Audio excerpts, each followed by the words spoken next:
Thank you for tuning in to the Garage Cast. This is your host. Now, what's going on, everybody? Let me get this out of the way. I have to say, first and foremost, that this will be the last episode of the Garage Cast for at least 2 weeks, I'm going to say.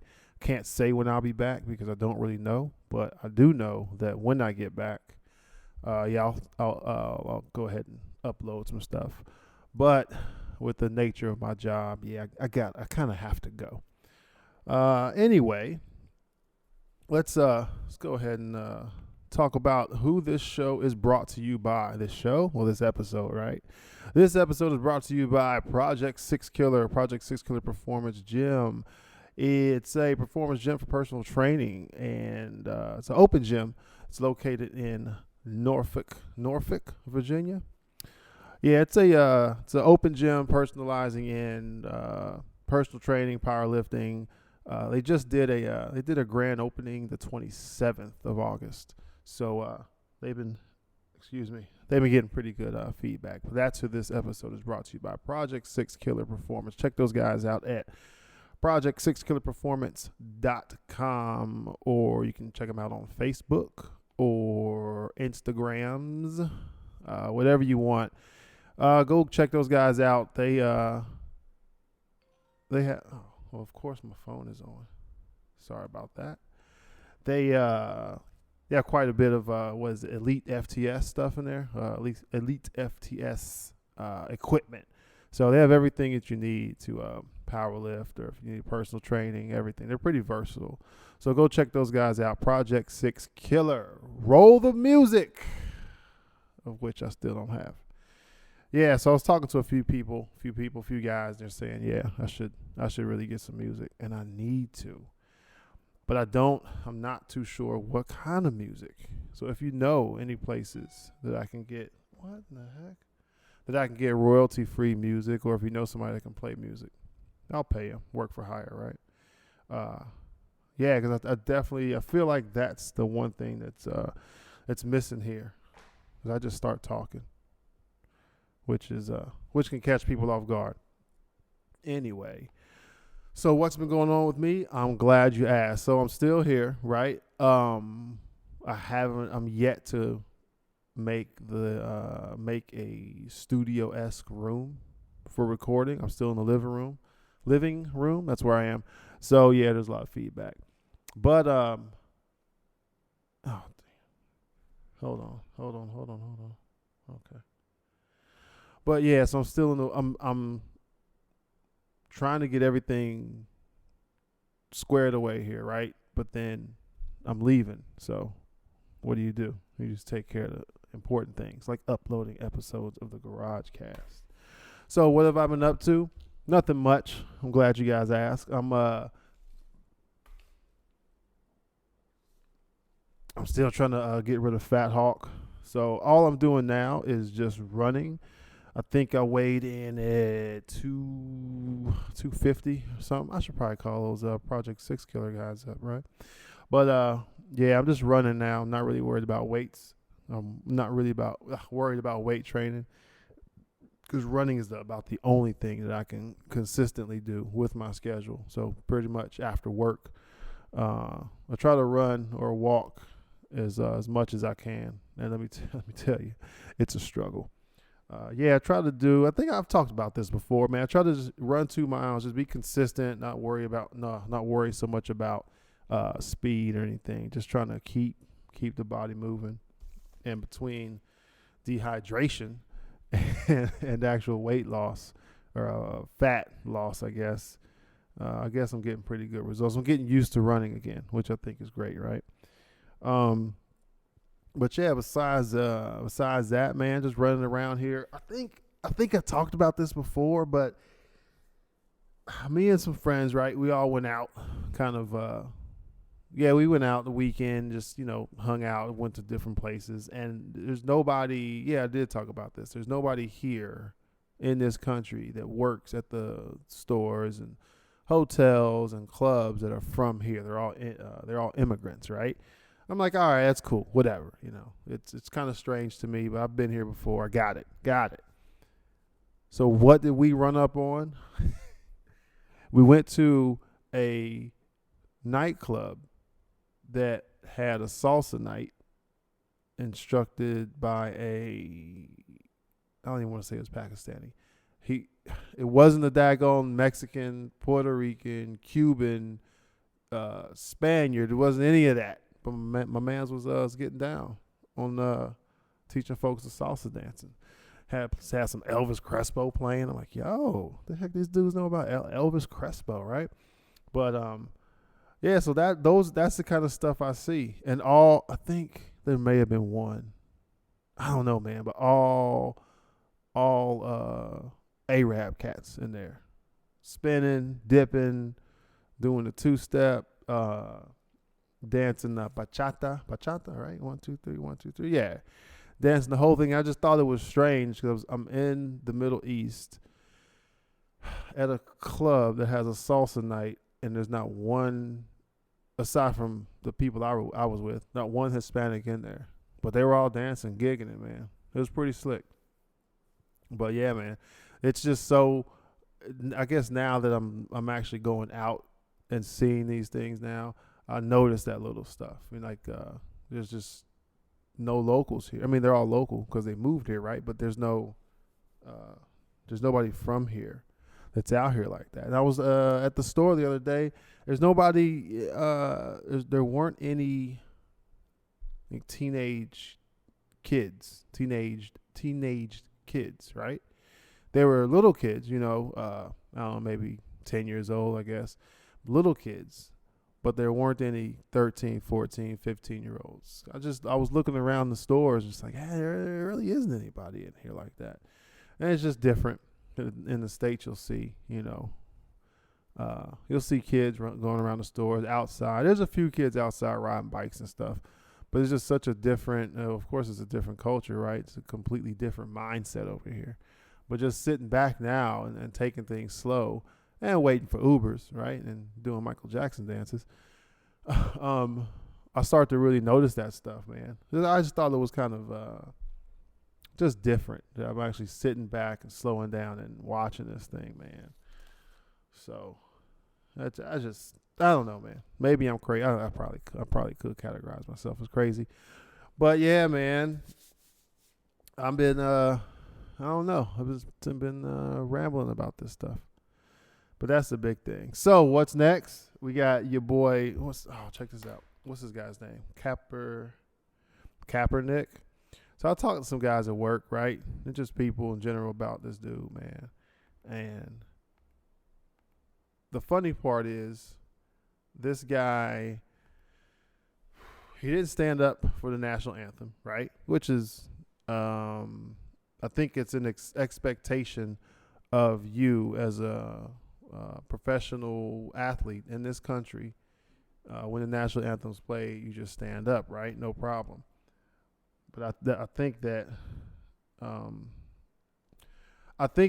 people got confused when they realized that. Well, I think people got confused when they saw that Kaepernick, what is his name? Kaepernick, he didn't stand.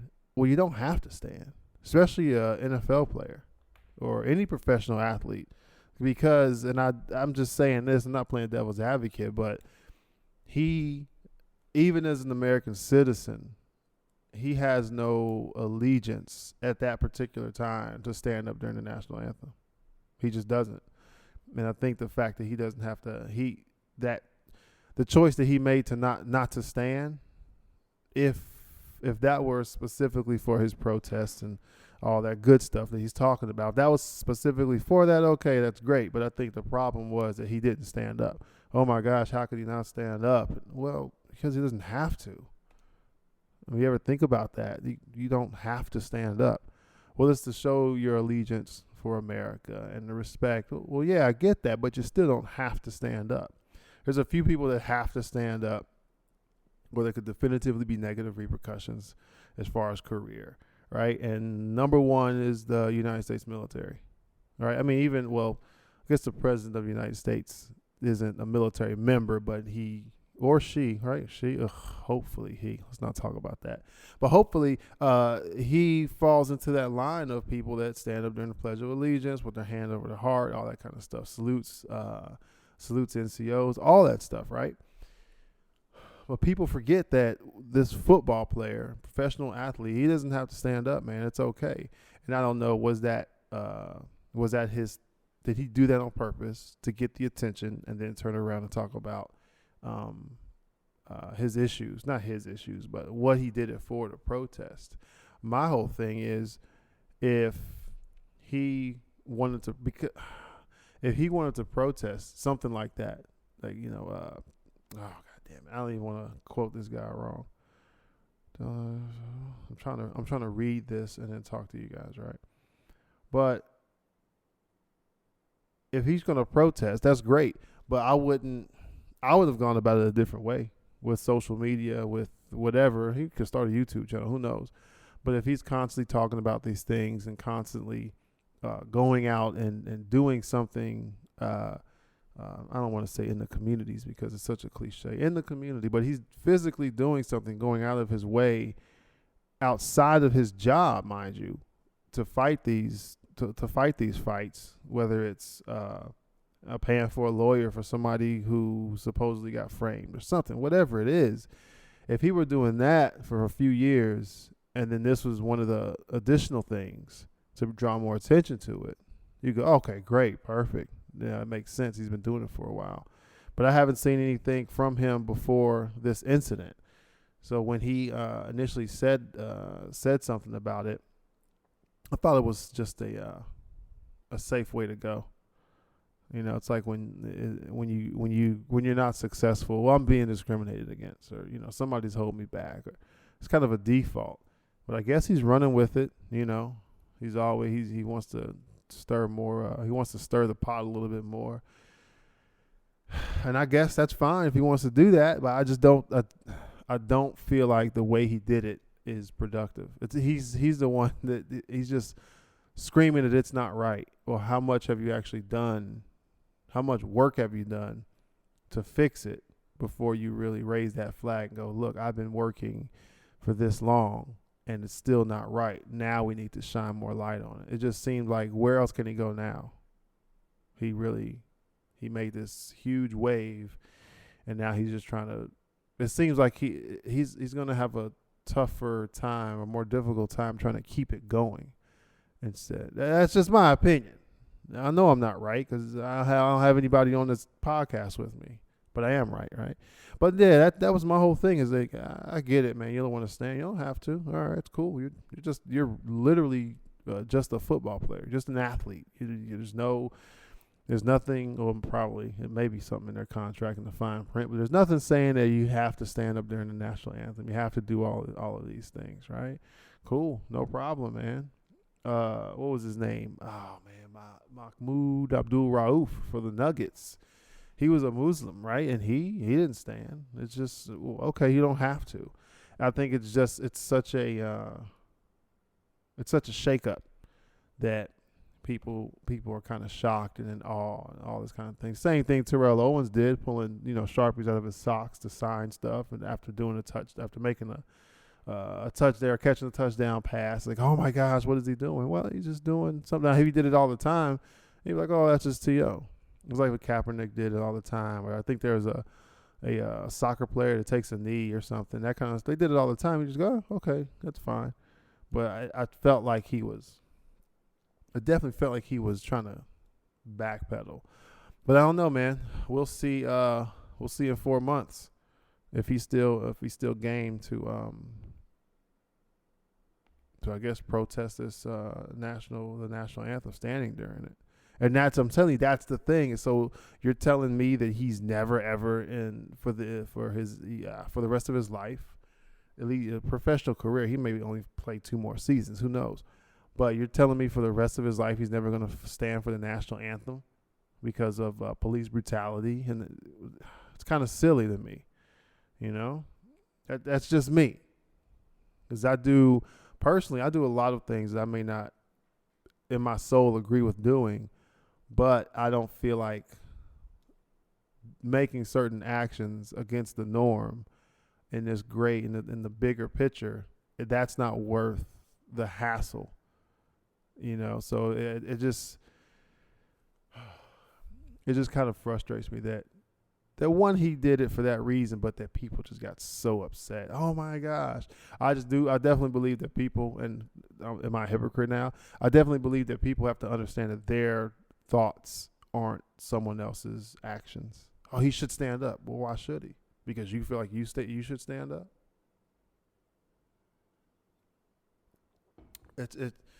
How many people stand up at home during the national anthem? In all games. That's what I want to know. Probably none. Who's standing up with their popcorn and chicken fingers at the Super Bowl or with any game, any baseball game, volleyball? How many people stood up during the Olympics when the national anthems were played? National anthem was played. Probably nobody. So don't sit there and just go, well, he needs to stand up. You think he should stand up. And I think that's where it stops. And it's just people just get so opinionated when they're not accountable because everyone has a screen name that isn't always their name. And even if it is their name, it's not how many people are going to fly to San Francisco or wherever he lives. How many people are going to fly to San Francisco and actually go talk to that guy and go, hey, man, why are you doing this? And I'm not talking about the news. The news is going to spin it somehow. But if you know anything about, I don't want to say, if you know anything about YouTube or viral videos, period, that's usually the rawest content, the impartial view. It's just truly saying what's going on. Nobody can really. Even with police shootings, it's never. I mean, you'll hear people screaming in the background, but no one's ever trying the police or the person that's shot or beat up. It's usually just recording of what's happening. But the news, they'll have an angle on it because they'll report it and then they have an opinion on it. But it's never just, yep, 2 guys got shot today, suspected of crimes. Next topic, it's never that. It's always, oh, well, the crime rate's high, the poverty level's high. That's what these guys do. And they have a lack of options, that kind of stuff, man. Just no.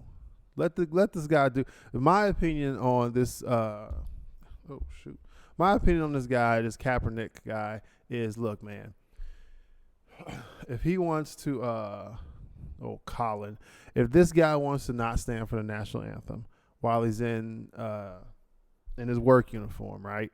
He right there, no matter what his reasons are, other than injury, right?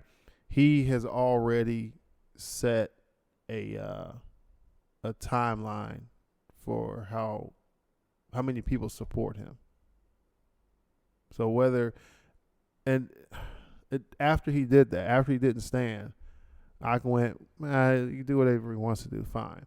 But there's diehard 49er fans, diehard Kaepernick fans, and they're going to side one way or another. I always look at it as just let the animals kill themselves. I mean, they'll figure it out. It truly is, I don't say survival of the fittest, it's the wrong term, but his actions, it's just like no different than if that guy went out there and threw 20 for 20 for passes that game. Every game for the whole season. His actions will depict his success, or I'm sorry, his popularity, who supports him. So he could have not stood up for the national anthem and never did an interview for that and just kept playing, and people would side with him either way, support him or not. And that's my opinion on it. Just let this guy do what he wants to do, and then people will support him. Now he shouldn't have to explain, but people want an explanation. They want to know, well, why did he do it? Okay, I agree with him or disagree with him. I agree with him, but I don't think he should have did that. It doesn't matter. He's not going up to James over here and saying, hey, James, what do you think I should do? He's not. He doesn't care. And that's the point. He doesn't care about James in the crowd, the 314 Jameses in that crowd during that game. He doesn't care. He just wants to cause attention so he can voice his opinion or say whatever the reason is for him not doing it. So I just let those guys go, man. And yeah, I'm talking about him now on this podcast, but it's just kind of frustrating when people get so riled up about these guys who do things like this and then come out and say, "Hey, I'm doing it for the people who don't have a voice." Well, how much were you doing before that, man? Oh, goodness gracious. I got to stop talking about that. I'll talk around. I've already spoken in circles or easily ovals, but I'll definitely keep talking about that. Anyway. So yeah, man, I'm getting out of here pretty soon. So I'll be gone and I won't be able to do a podcast while I'm gone. That's the one sad that's the one sad point. That's the one sad thing about going out. I thought about buying some different equipment so I could upload, record, but it wouldn't matter because I wouldn't be able to upload the stuff. So if I were gone, I don't know, if I were gone for 17 weeks, I wouldn't be able to upload anyway. So, I just figured if nothing else, I can just tweet some stuff out, probably just roll some video, do something like that. Just push it out through the YouTube channel, GarageCast on YouTube, or is it the GarageCast? Oh my gosh, I don't even know my own website. It's not my website; it's YouTube's website. But yeah, push something out through YouTube or the Facebook page. So I figured I would try to do something like that until I can actually get back here and record. So, yeah, man, it's a bummer because I definitely thought, I figured that I wouldn't be able to record while I'm out there, but, whatever, man. I knew it was going to come. And if you've been listening, you knew it was going to come to this day also. Yo, man, what the heck? I can't even find my stuff on the YouTube. What the heck? Oh, there it is. Yeah, it's just GarageCast on YouTube. Yeah, but so that's the only thing I'm really sad about it. No, that's the only thing I'm kind of down about, man, is that I won't be able to record, so I can bring you these amazing episodes of the GarageCast with your host. Anyway, so I don't know, man. We got Trump. Who won? What this podcast started off as with the intentions of being some sort of physical fitness-esque podcast, and it's nowhere near it right now. I'm talking all politics, man. It's a daggone shame. So, so look, let's talk about that, right? So, this is gonna get real boring, right? I have about 10 weeks. I guess let's call it 10 weeks. I got about 10 weeks to get conditioned right, get in shape right. So I was talking to some people about it, and and once again, right, it's frowned upon to kind of kick it into high gear. But the way I look at it is, I don't say most training programs, but a lot of the programs that I've ever used, whether it's a weight training program or a running program, right? Most of them were about 4 to 6 weeks. So, and I've done this before, man. And I think, I've done this before. It's just like, yo, man, if you can get a diagnostic, right, to see where you are, then in 10 weeks, I like to shoot about 8 weeks, right? And those last 2 weeks are you're kind of cruising by then. But if you have those 10 weeks, man, by week number 8, if you're working on it, if you're doing something with push-ups, whether it's whatever, weight training or running or something, you can get dialed in, man. But some people look at it and go, "Nah, man, you shouldn't do that. You should always, essentially, always train." And I get that, but why not have, I guess, life help you with that timeline, right? And some people, I heard it before with having kids. They go, "Oh man, you want to be in shape because you don't want your kids to look at you. You're some fat kid, or you're some fat guy or girl, right? You should, you work out, you should eat right, and all this kind of stuff." Well, that's life putting a timeline on what you, in theory, are already working towards. So I see that, man. I go, now this 10 weeks is up here. I go, well, that's perfect. It's 10 weeks, it's 187 degrees out here. I might as well get conditioned because last time I was always just, I'll weight train. I'll dabble in some cardiovascular exercises, but I'll weight train. But this time around, I actually feel better running. Not that I don't miss weight training, but I think it's just because I kind of purposely exhaust myself, and there's definitive milestones I'm hitting once I get out there, man. I need to know why this air conditioner isn't freaking cold. This is ridiculous. I need some icy cold AC. But yeah, that's the one thing that I do like about being out here, man. I'm out here for, I don't know, man, 40 more weeks, something like that.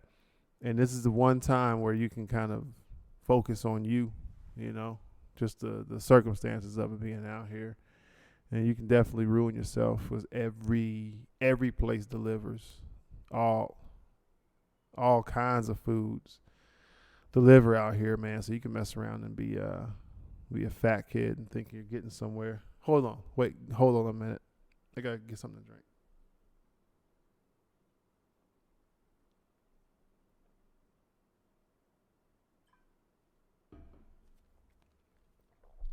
All right, I'm back. Sorry about that. Your boy was parched over here.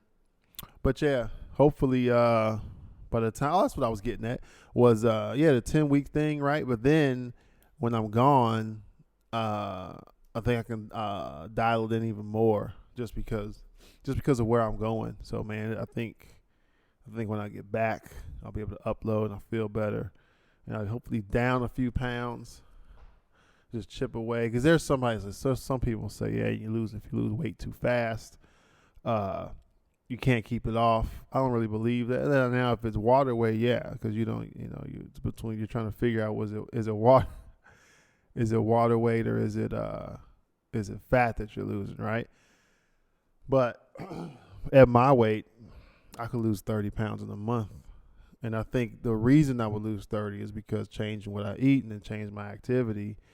So if I just keep consistent with that, then I won't necessarily gain it back. I think the losing weight in a fast and a rapid way you can only gain that back when they're faddish diets. Faddish meaning, some kind of quick fix. And the quick fix for me, well, then it's not a quick fix, but the fix for me is just eat better. Eat better, exercise every day, do something, run, weight train, something every day with some sort of time limit, because I think it's like 30 minutes a day or something. You're supposed to exercise. It's the healthy, right? 30 minutes a day you're supposed to exercise, raise your heart rate, right? So if say I do that, drop 30 pounds in a month, that's not really, I don't want to say it's not unhealthy, but it wouldn't be to a point where it's like, oh man, you got to be careful what you eat because you'll gain it back. If I would have, say I'm 250, I drop 30 pounds, I'll be 220, right? So say I'm 220 for the whole week, just killing it, right? And staying, I'm good, I'm weight training. I might put on a couple more pounds, but that's only if I revert back to the old me, which at that point, doing it for a month, 4 weeks, 30 days, roughly, I'm going through puberty, roughly an hour a day, specifically for exercise, man, I think I'll be straight, man. And I've seen people do it all the time. I've done it before. I just couldn't stick with it because of my environment. I wasn't surrounding myself with like-minded people. I'm breathing on this mic. I'm sorry. I do have to apologize if I'm breathing heavy on this microphone. It's hot in here. The AC is supposed to work. It's on, hold on. It's on 18 degrees Celsius.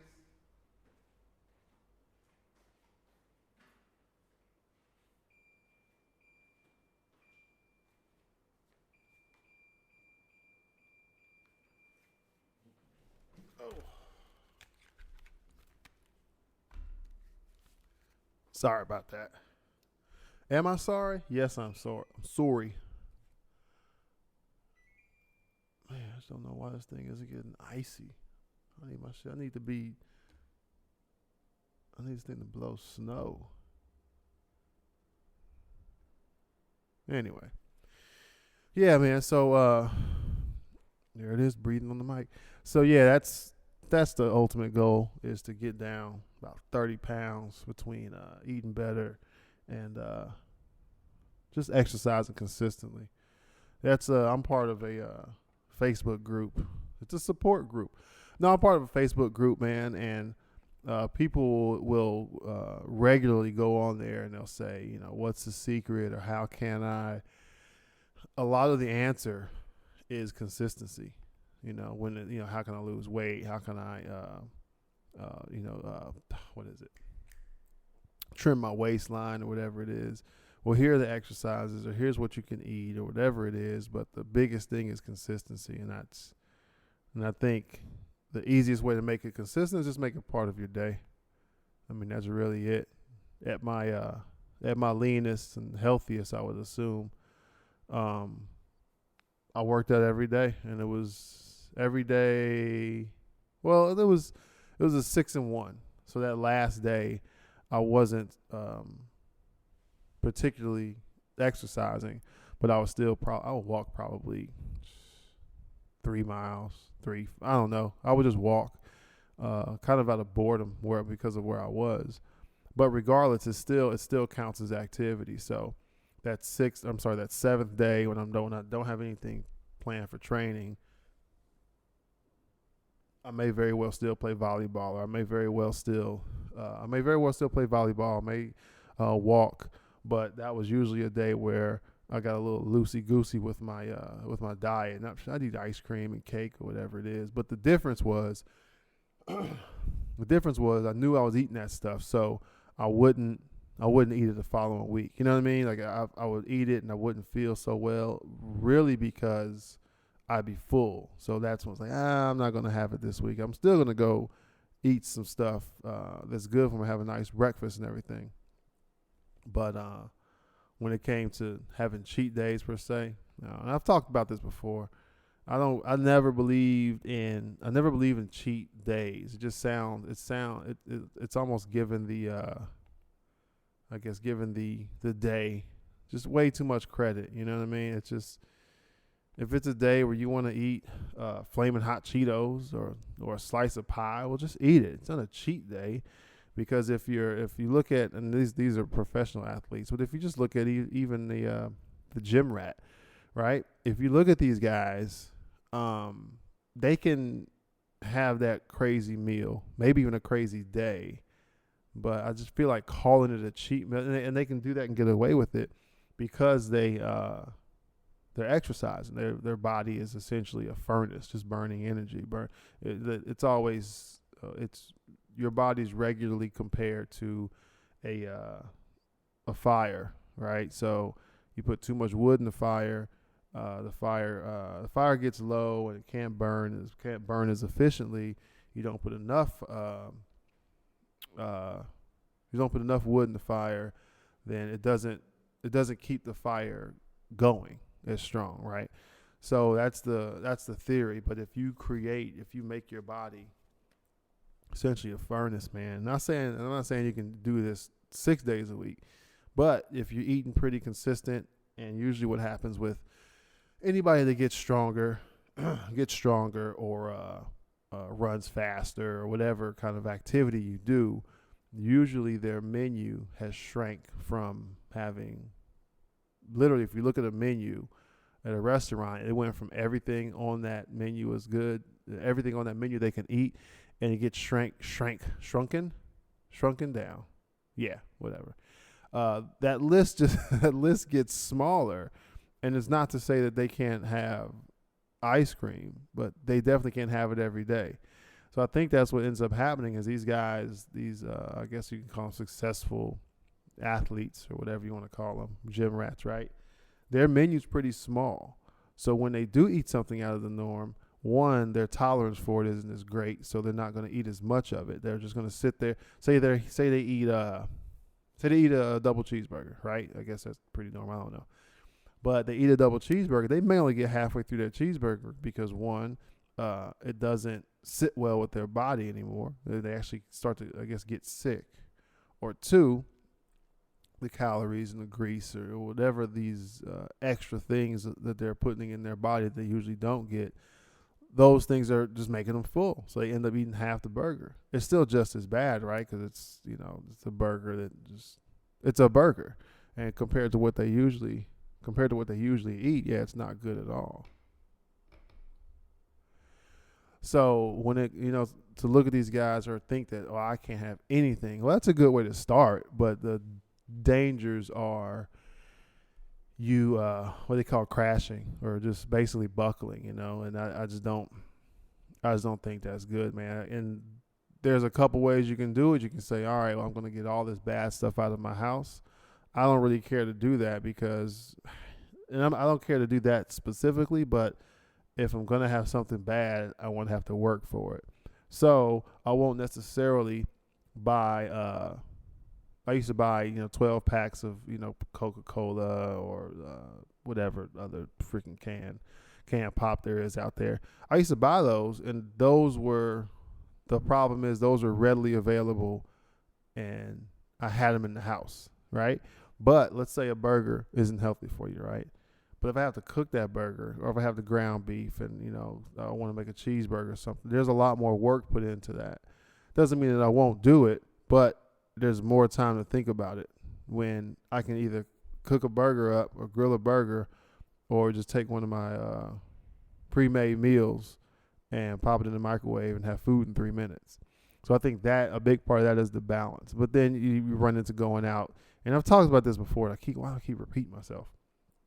But I've talked about this before. If you're going out, there's nothing necessarily wrong with bringing food. You're just the oddball, but you're the oddball with a goal. Just like in school, I don't want to say nerds, but people that were getting straight A's and doing the right thing, well, they're there amongst other people, but that person has a goal. And they may seem strange now, but then in a year, when they're on the honor roll and get a scholarship, or the person that brings some Tupperware out with them to eat, when that person hits their 30-pound goal, 30-pound weight loss goal in a healthy manner, then, who's the fool, right? So, yeah, I definitely believe, and I'm certain from experience, that it's just a real balance, man.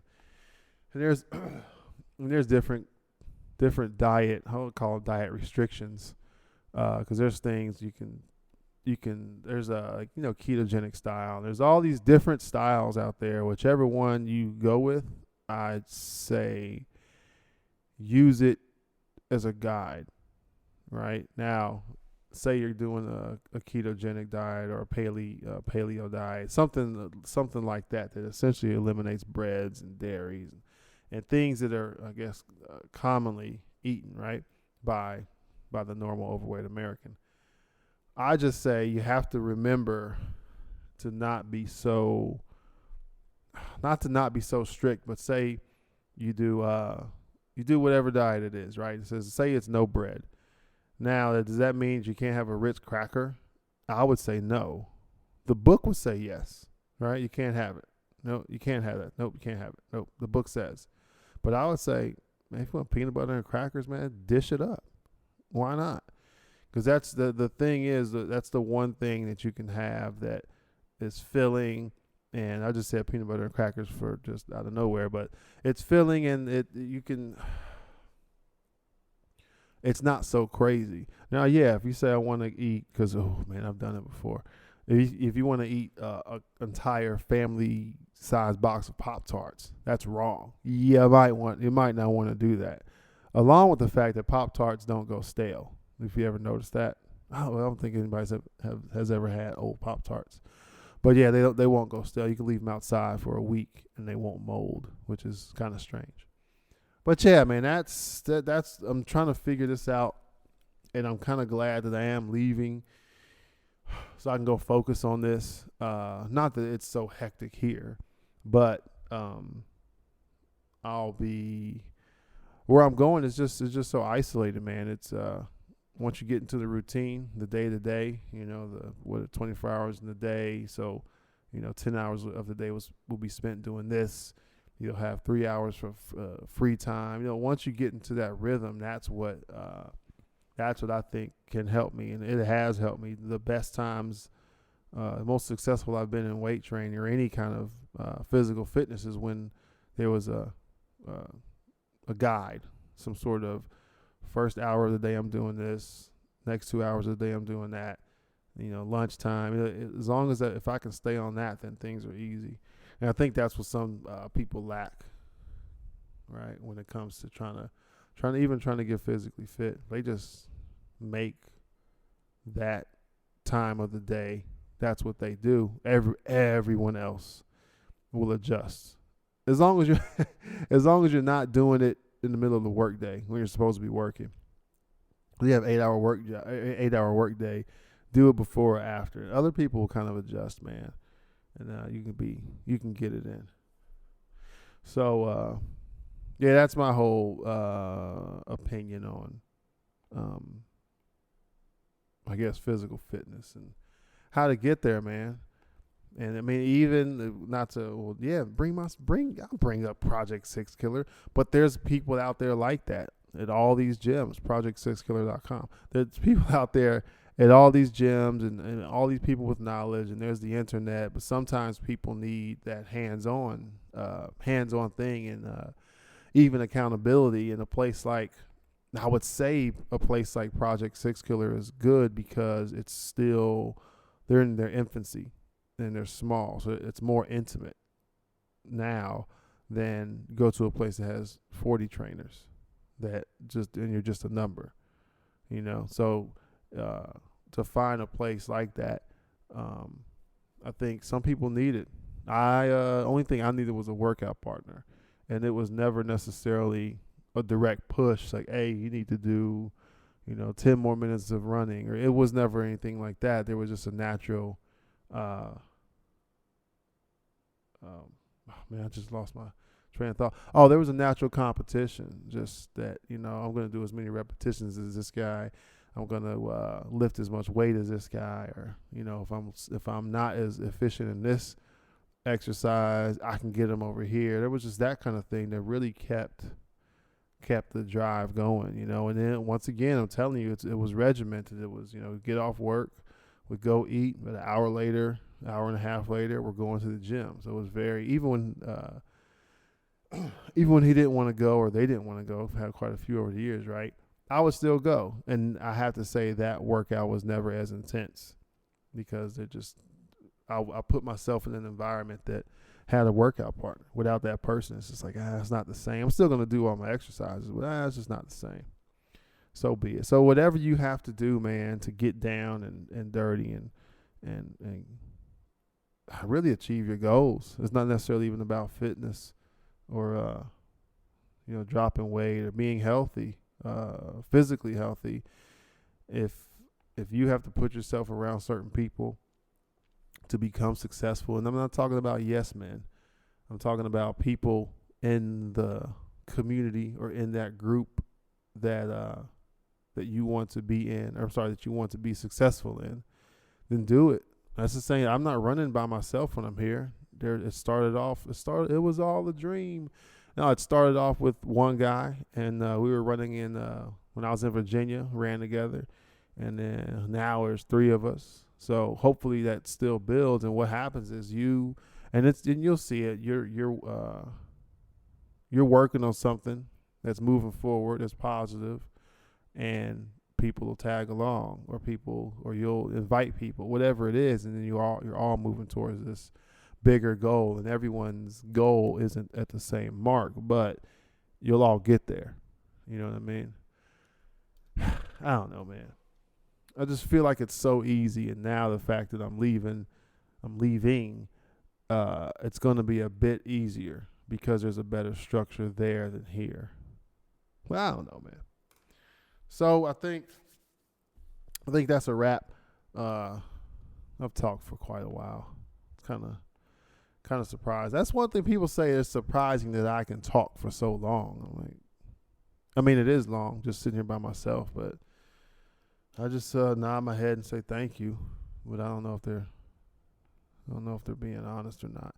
But yeah, man. Yeah, that's a wrap. I am getting out of here. I will see you guys on Twitters and Instagram and wherever else, man. Thank you for listening. Check out project6killer.com in Norfolk, Virginia. Check those guys out, man. Hit them up. Hit up their website. They have lifting equipment. They have shirts. They have the whole kit and caboodle. Hit them up and get on that email list and enjoy yourselves. Tell them I sent you. Tell them I sent you. Me's. All right. Thank you for listening. I'm out.